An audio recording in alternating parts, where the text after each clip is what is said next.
결혼 10년 차 부부 중 43%가 각방을 쓰고 있다는 거 알고 계셨나요?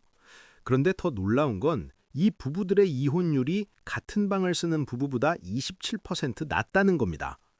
우리가 지금껏 믿어왔던 부부는 무조건 한 침대에서 자야 한다는 공식, 사실은 당신의 결혼 생활을 망치고 있을지도 모릅니다. 오늘 이 이야기를 제대로 해보겠습니다. 2023년 서울대 심리학과에서 발표한 연구 결과를 보면 정말 충격적인데요.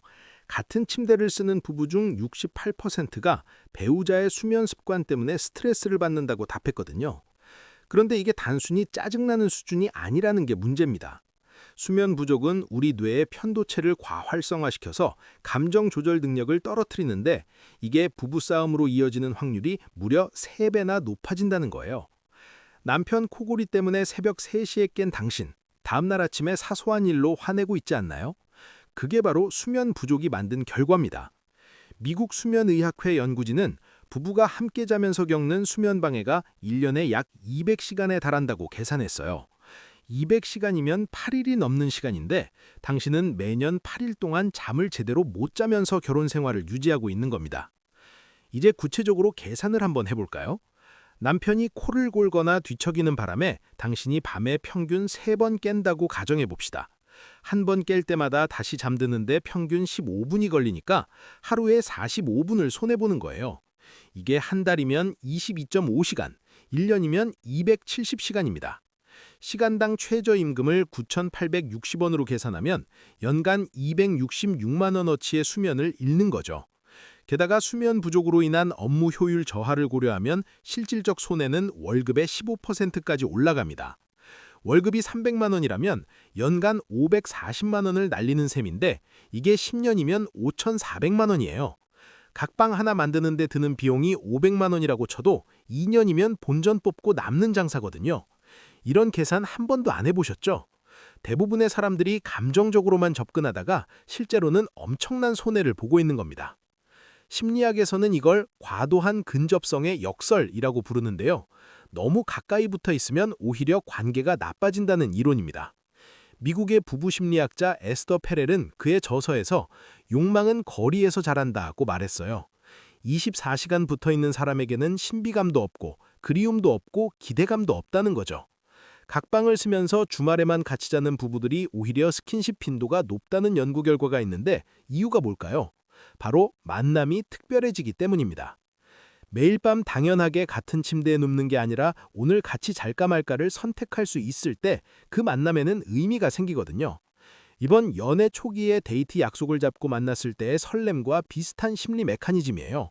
결혼 생활이 루틴에 빠지는 가장 큰 이유가 당연함인데 각방은 이 당연함을 깨트리는 가장 쉬운 방법입니다. 지금 이런 생각 드시죠? 그래도 부부가 따로 자면 정이 떨어지는 거 아니야? 이게 한국 사회에서 가장 흔한 오해인데요. 실제 데이터는 정반대를 보여줍니다. 2022년 한국가정법률상담소의 조사에 따르면 각방을 쓰는 부부의 대화 시간이 오히려 30% 더 많았어요. 왜냐하면 침대에서 할 이야기를 거실이나 식탁에서 하게 되니까 대화가 더 의도적이고 집중도가 높아지는 거죠. 침대에서는 피곤해서 대충 얘기하다 잠들지만 마주 앉아서 하는 대화는 질이 다릅니다. 또 하나 재미있는 건 각방을 쓰는 부부들이 배우자 방에 놀러가는 행동을 보인다는 거예요. 문 두드리고 들어가서 수다 떨다 나오는 이런 패턴이 오히려 친구 같은 친밀감을 만들어낸다는 연구 결과가 있습니다. 같은 공간에 갇혀 있는 게 아니라 선택적으로 만나니까 만남의 질이 올라가는 거죠. 각방 쓰면 스킨십이 줄어들 것 같은데 하는 걱정도 많이 하시는데 이것도 데이터로 확인해 봤더니 완전히 반대였어요. 일본의 성생활연구소가 10년 이상 된 부부 3,000쌍을 조사했는데 각방을 쓰는 부부의 월 평균 성관계 횟수가 6.2회, 같은 방을 쓰는 부부가 3.8회로 나왔습니다. 왜 이런 결과가 나왔을까요? 같은 침대에 누워있으면 스킨십이 너무 일상화돼서 오히려 특별함이 없어지는 거예요. 그냥 습관적으로 안고 자는 것과 오늘 밤 상대방 방으로 찾아가는 건 완전히 다른 의미를 갖거든요. 후자는 명확한 의도가 있고 기대감이 있으니까 실제로 행동으로 이어질 확률이 훨씬 높은 겁니다. 게다가 각자 푹 잔 사람들이 만나니까 체력도 좋고 기분도 좋아서 질적으로도 만족도가 높다는 후속 연구도 있어요. 이제 돈 이야기를 좀 더 현실적으로 해볼게요. 각방을 만드는 데 드는 비용이 부담스럽다는 분들 많으시잖아요. 그런데 이혼 비용과 비교해보면 정말 웃길 수준입니다. 2023년 기준으로 협의 이혼 시 평균 재산 분할 금액이 1억 2천만 원, 위자료가 평균 3천만 원, 변호사 비용이 500만 원 정도 들어가거든요. 합치면 1억 5천만 원이에요. 각방 인테리어에 1천만 원 들인다고 쳐도 2년이면 본전 뽑고 남는 장사거든요. 이런 계산 한 번도 안 해보셨죠? 대부분의 사람들이 감정적으로만 접근하다가 실제로는 엄청난 손해를 보고 있는 겁니다. 건강 비용도 무시 못해요. 만성적인 수면 부족은 당뇨병, 고혈압, 심혈관 질환의 발병률을 2배 이상 높입니다. 그런데 이런 질병들의 평생 치료비가 얼마인지 아세요? 당뇨병 환자의 평균 연간 치료비가 350만 원, 고혈압이 220만 원입니다. 이게 20년이면 최소 1억 원이 넘는 거예요. 수면의 질만 높이는 것만으로도 이런 질병을 예방할 수 있다면 각방은 의료비 절감 효과까지 있는 셈이죠. 대한수면의학회에서 발표한 자료를 보면 양질의 수면을 취하는 사람은 그렇지 않은 사람보다 의료비 지출이 연평균 47% 낮았다고 해요. 이거 단순히 잠 잘 자는 문제가 아니라 돈 버는 문제입니다. 이제 실전으로 들어가 볼까요? 각방을 시작하는 구체적인 방법부터 알려드릴게요. 첫 번째는 타이밍인데요. 절대로 싸우고 나서 나 각방 쓸래 하면 안 됩니다. 이건 관계 단절의 신호로 받아들여지거든요. 대신 평화로운 주말 오후에 건강 다큐멘터리 같은 걸 함께 보면서 자연스럽게 수면의 중요성에 대해 대화를 시작하세요. 여보, 요즘 나도 그렇고 당신도 잠을 잘 못 자는 것 같은데 우리 한번 실험해 볼까? 한 달만 각자 방에서 자보고 어떤지 평가해보자. 이런 식으로 제안하는 겁니다. 여기서 핵심은 실험이라는 단어예요. 영구적인 결정이 아니라 테스트 기간이라고 프레이밍하면 배우자의 저항이 훨씬 줄어듭니다.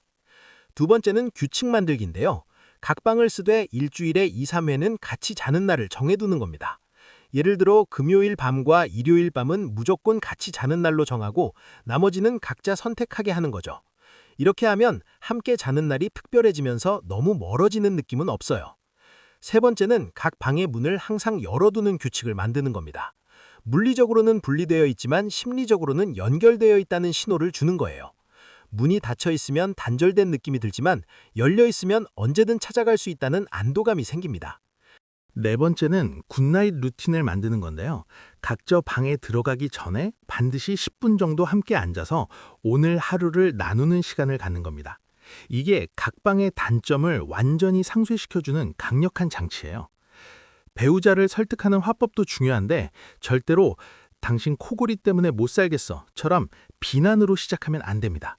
대신 나는 요즘 수면의 질이 안 좋아서 낮에 집중력이 떨어지더라. 나한테 문제가 있는 것 같아서 내가 혼자 자보면서 원인을 파악해보고 싶어 라고 말하는 거예요. 문제를 상대방에게 돌리지 않고 자신의 이슈로 프레이밍하면 방어적 반응이 훨씬 줄어들거든요. 그리고 반드시 우리 관계를 더 좋게 만들기 위한 투자라는 메시지를 전달해야 합니다. 더 잘 자면 내가 당신한테 더 좋은 배우자가 될 수 있을 것 같아 라는 식으로요. 실제로 한 달 정도 실험해보고 나면 대부분의 배우자들이 효과를 체감하고 동의하게 되더라고요. 여기서부터 진짜 재밌어지는데요. 사람들이 진짜 모르는 게 뭐냐면 각방이 성생활을 어떻게 개선하는지에 대한 메커니즘입니다. 심리학에서 말하는 쿨리지 효과라는 게 있어요. 새로운 자극에 성적으로 반응하는 본능적 현상인데 같은 침대에서 매일 자면 이 효과가 완전히 사라지거든요. 그런데 각방을 쓰면서 때때로 만나면 뇌가 이걸 새로운 만남으로 인식하기 시작합니다. 실제로 fMRI 연구를 보면 각방을 쓰는 부부가 배우자를 볼 때 보상 회로가 더 활성화된다는 결과가 있어요. 이게 무슨 뜻이냐면 뇌가 배우자를 여전히 매력적인 대상으로 인식한다는 거죠. 결혼 10년 차, 20년 차에도 배우자를 보면서 설렐 수 있다는 게 신기하지 않나요? 기대감의 심리학도 정말 중요한데요. 인간의 뇌는 실제 보상보다 보상에 대한 기대에서 더 큰 쾌감을 느낀다고 합니다. 도파민이 분비되는 시점이 보상을 받을 때가 아니라 보상을 기대할 때라는 거예요. 각방을 쓰면 오늘 밤 찾아갈까 말까를 생각하는 그 순간부터 이미 뇌에서는 파티가 벌어지는 겁니다. 반면 같은 침대에 늘 함께 있으면 기대감이 생길 여지가 없어요. 모든 게 예측 가능하고 루틴화되어 있으니까요. 장기 부부일수록 각방이 필요한 이유가 바로 이겁니다. 결혼 초기에는 모든 게 새롭고 예측 불가능하니까 같이 자는 것만으로도 설레지만 시간이 지날수록 의도적으로 기대감을 만들어내야 하거든요. 각방은 그걸 자동으로 만들어주는 시스템입니다. 더 놀라운 건 각방이 개인의 자아 정체성을 지켜준다는 점이에요. 많은 부부들이 결혼 후 나는 어디 갔지? 라는 생각을 하는데 이게 단순히 비유가 아닙니다. 신경과학 연구를 보면 장기적으로 동일한 환경에 있으면 뇌의 자기 참조 영역이 약해진다고 해요. 쉽게 말해 내가 누군지 잊어버리는 거죠.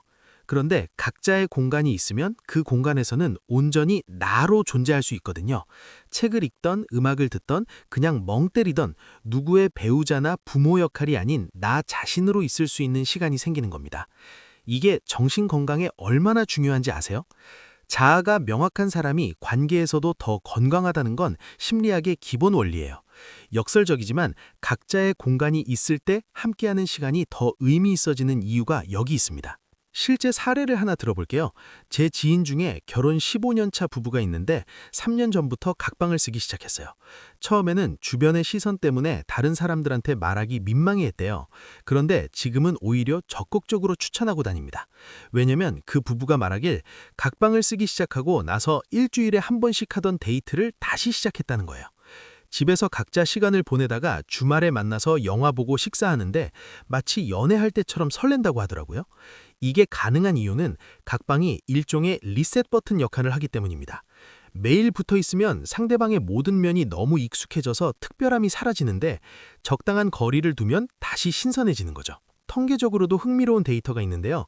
각방을 쓰는 부부들의 이혼 사유를 분석해보면 성격 차이가 20% 감소했어요. 왜일까요? 각자의 공간이 생기니까 상대방의 사소한 습관들이 덜 신경 쓰이는 겁니다. 화장실 문 안 닫는 거, 양말 벗어놓는 거, 이런 것들이 같은 공간에 있으면 매일 스트레스인데 각방 쓰면 그냥 저 사람 방에서 일어나는 일이 되는 거죠. 내 영역에만 신경 쓰면 되니까 훨씬 편해지는 겁니다. 이게 성격 차이라고 느껴지던 것들이 사실은 공간 차이의 문제였다는 걸 깨닫게 해줍니다. 같은 성격인데 공간만 분리해도 갈등이 줄어든다는 건 우리가 그동안 문제의 본질을 잘못 파악하고 있었다는 증거예요. 자, 그럼 오늘 당장 실천할 수 있는 것들을 정리해 드릴게요. 첫 번째는 오늘 밤부터 배우자와 각자 이불을 쓰는 겁니다. 각방이 부담스럽다면 같은 침대에서 각자 이불부터 시작하세요. 이것만으로도 수면의 질이 20% 이상 개선됩니다. 온도 조절도 각자 할 수 있고 뒤척일 때 상대방을 방해하지 않으니까요. 두 번째는 이번 주말에 배우자와 각방에 대한 대화를 시작하는 거예요. 위에서 말씀드린 화법을 사용해서 비난 없이 제안하는 거예요. 세 번째는 한 달 실험을 해보는 건데 이때 일기를 쓰는 겁니다. 수면의 질, 기분 상태, 배우자와의 대화 시간, 갈등 횟수 같은 걸 기록해보세요. 객관적 데이터가 쌓이면 배우자를 설득하는 데도 도움이 되고 실제로 효과가 있는지 판단하는 데도 유용합니다. 네 번째로 만약 지금 당장 방이 하나밖에 없다면 공간을 분리하는 것부터 시작하세요. 커튼이나 파티션으로 침대를 나누는 것만으로도 심리적 효과가 있어요. 시각적으로 구분되면 뇌가 내 공간이라고 인식하기 시작하거든요. 다섯 번째는 각방을 이미 쓰고 있다면 위에서 말한 함께 자는 날 루틴을 만드는 겁니다. 일주일에 두세 번 정도는 의도적으로 같이 자면서 친밀감을 유지하는 거예요. 이게 없으면 진짜로 너무 멀어질 수 있거든요. 균형이 중요합니다. 마지막 여섯 번째는 주변 각방 부부들과 네트워킹하는 건데요. 생각보다 많은 사람들이 몰래 각방 쓰고 있어요. 이런 분들과 경험을 공유하면 노하우도 얻고 심리적 지지도 받을 수 있습니다. 마지막 한 가지만 더 말씀드리면 각방은 결혼 생활의 실패가 아니라 성숙의 증거예요. 두 사람이 각자의 독립성을 인정하면서도 함께할 수 있다는 건 진짜 성숙한 관계의 모습이거든요. 어렸을 때는 좋아하는 사람과 24시간 붙어 있고 싶지만 어른이 되면 혼자만의 시간이 얼마나 소중한지 알게 되잖아요. 결혼도 마찬가지예요. 초반에는 매 순간을 함께하고 싶지만 관계가 성숙하면 각자의 시간이 더 건강한 관계를 만든다는 걸 이해하게 됩니다. 각방은 이별의 시작이 아니라 더 오래 함께하기 위한 전략입니다. 당신의 결혼 생활, 1년 뒤에 어떤 모습이었으면 좋겠나요? 지금 작은 변화가 10년 후에 당신을 완전히 바꿔놓을 수 있습니다. 오늘 밤부터 시작해보세요.